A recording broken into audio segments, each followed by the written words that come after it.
भगवत प्राप्ति करने वाले उपासक के हृदय में जागृत हो जाते हैं। बहुत ध्यान से सुनना।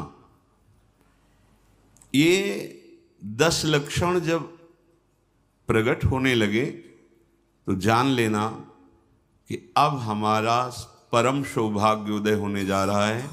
बस हम भगवत साक्षात्कार के नजदीक हैं।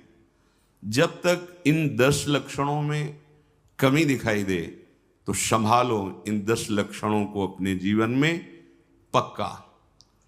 इन 10 का पूर्ण होना मतलब भगवत साक्षात्कार होना। धृति क्षमा दमोस्तेयम शौचमिंद्री निग्रह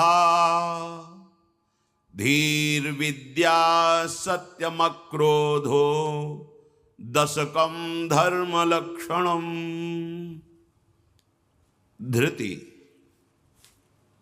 सबसे पहला है। धृति किसी भी प्रकार का संकट, अपमान, विपरीतता, प्रतिकूलता, दुख आ जाए, पर जो हमने भगवत प्राप्ति का लक्ष्य लिया है, चाहे वो गृहस्थ हो या विरक्त हो, भगवत प्राप्ति का लक्ष्य लिया है, अब वो नहीं छूट सकता, चाहे कुछ भी हो जाए। पहला लक्षण स्वीकृति इसीलिए कहा है। बहुत जोर की बात है। खुली वस्तु रखी है, बिगड़ी जन्म अनेक की अब वहीं सुधरे आज हो ही राम को। यह स्वीकृति बहुत बड़ी बात है।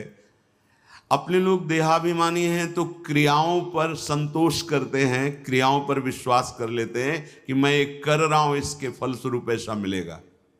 लेकिन उस सब करने का फल होता है होना, और वो सत्संग से प्राप्त हो जाता है एक क्षण में। इसीलिए स्वर्ग सुख, मोक्ष सुख, फिर मर्त्यलोक के सुख की बात क्या, सत्संग के समान नहीं रखा गया।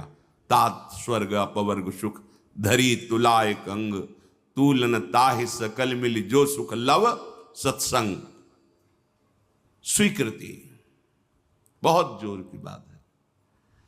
पहला है धृति। धृति माने किसी भी प्रकार का कोई भी अपमान, तिरस्कार, निंदा, परिस्थिति, विपरीतता आपके मार्ग में आवे पर आपकी स्वीकृति पे अंतर नहीं होना चाहिए। इसे धृति कहते हैं। धृति ये बहुत आवश्यक है भगवत मार्ग के पथिक को। जो स्वीकृति की हुई है उस पे कोई विक्षेप नहीं पड़ना चाहिए। जो होना सो हो जाए, स्वीकृति नहीं बदलनी चाहिए। बस तुम्हारा ये यथा माम प्रपद्यन्ते तास तथैव भजाम्य हम। कोई भी परिस्थिति, कोई भी विपरीतता, कोई भी अपमान हमारी स्वीकृति में अंतर नहीं डाल सकता। मृत्यु स्वीकार करना अच्छा है, पर स्वीकृति पे अंतर नहीं आना चाहिए। वही स्वीकृति भगवत प्राप्ति करा देगी। गोस्वामी जी बाद में सब बातें कह रहे, पहले कह रहे बिगड़ी जन्म अनेक की अब वहीं सुधरे आज। हमारी धृति इतनी कमजोर है कि प्रतिकूलता के आभास मात्र में हम छोड़ देते हैं। प्रतिकूलता तो है ही नहीं, प्रतिकूलता के आभास, शायद प्रतिकूलता आ जाए, इससे हम भाग पड़ते हैं। ये कायरों का मार्ग नहीं है भगवत प्राप्ति। अज्ञान को छोड़िए। क्या तुम प्रभु को छोड़ दोगे तो दुखों से बच जाओगे क्या? जो कछ लिखा लिलाट दुख सुख देह संग, भुगते गो जहां जाएगो या सिद्धांत अभंग। या सिद्धांत अभंग तजत क्यों धीरज प्राणी। यही धृति। तजत क्यों धीरज प्राणी, वृंदावन परिहरे प्रिया प्रीतम रजधानी। स्वामिनी जी के महल को, स्वामिनी जी के चरण आश्रय को छोड़कर तुच्छ विषयों की तरफ कदम बढ़ा देना, स्वीकृति आपकी बहुत कमजोर है। बिगड़ जाएगा, ये जन्म बिगड़ जाएगा। पता नहीं किस युग में ये स्वीकृति का अवसर मिलेगा कि नहीं मिलेगा। कितना भी संकट आवे, धैर्य नहीं छोड़ना। सब कुछ सहना है, राधा राधा कहना है। नियम बना लो, जीत जाओगे। काल पर भी विजय प्राप्त कर लोगे। विश्वास करो, ये मंत्र मान लो, सब कुछ सहना है, राधा राधा कहना।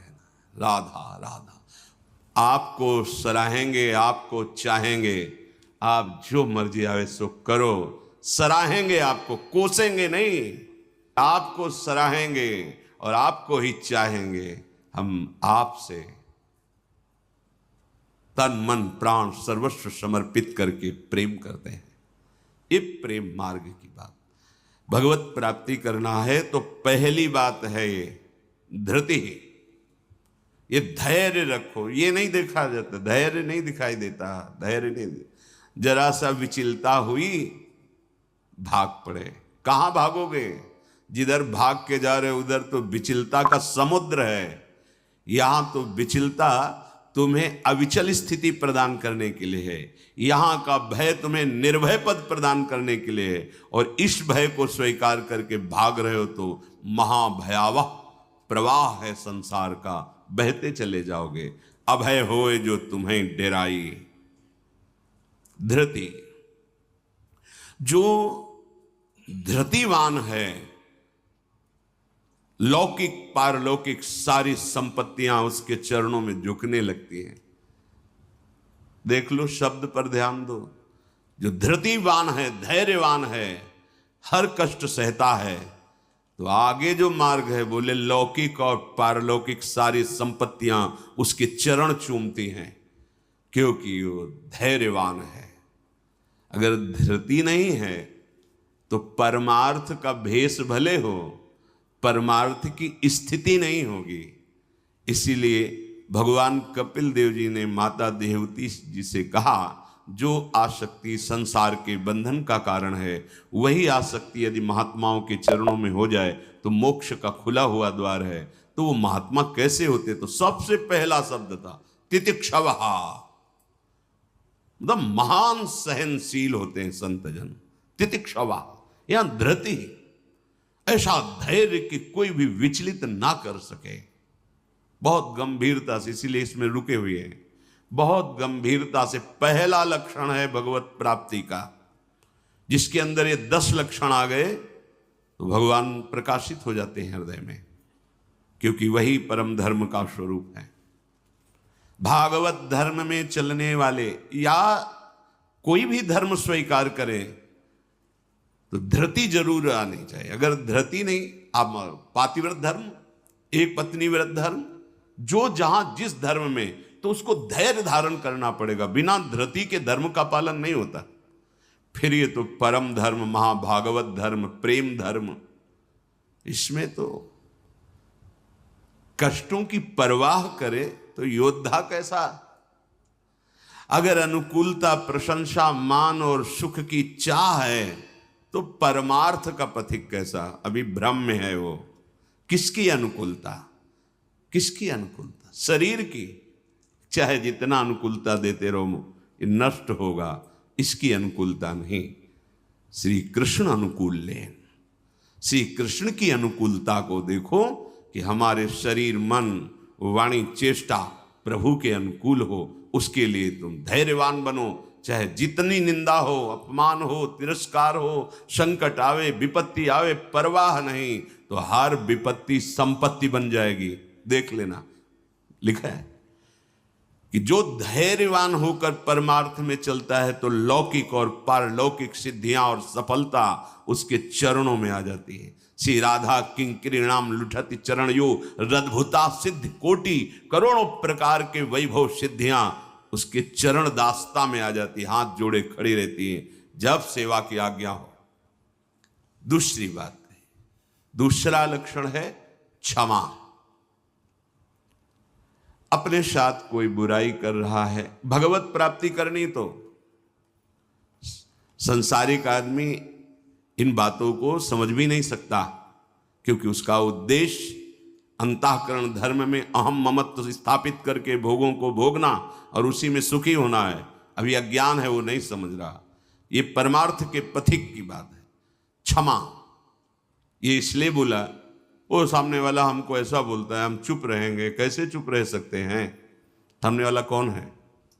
अगर तुम संसारी हो तो संसार है, और परमार्थिक हो तो तुम्हारा आराध्य देव है।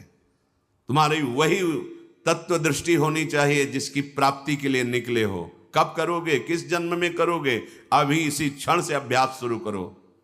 क्षमा, अपने साथ बुराई करने वाले को दंड देने या दिलाने की पूरी शक्ति होने पर भी, दंड देने या दिलाने की आज्ञा करते ही विध्वंस मच जाएगा, ऐसा होने पर भी ना तो शरीर से दंड दे, ना वचन से दंड दे, ना किसी से प्रेरित करके दंड, हम तो नहीं करेंगे पर तुम देखो, तुम हमारे शिष्य हो, हम तो सह गए, तुम्हें नहीं सहना चाहिए, जाओ, तो बात एक ही हो गई, बात एक ही हो गई। आप उसको दंड देना चाहते तो आपके अंदर क्षमा बल नहीं है। करत जे अनशहन निंदक तिनहु पे अनुग्रह, ना इस लोक में तुम्हें दंड मिलेगा और ना परलोक में दंड मिलेगा। मेरे अपमान, मेरे निरादर, मेरी निंदा, मेरे तिरस्कार का तुम्हें कहीं दंड ना मिले। तुम्हारी बुद्धि शुद्ध हो, स्वस्थ रहो और भगवान प्रसन्न हो।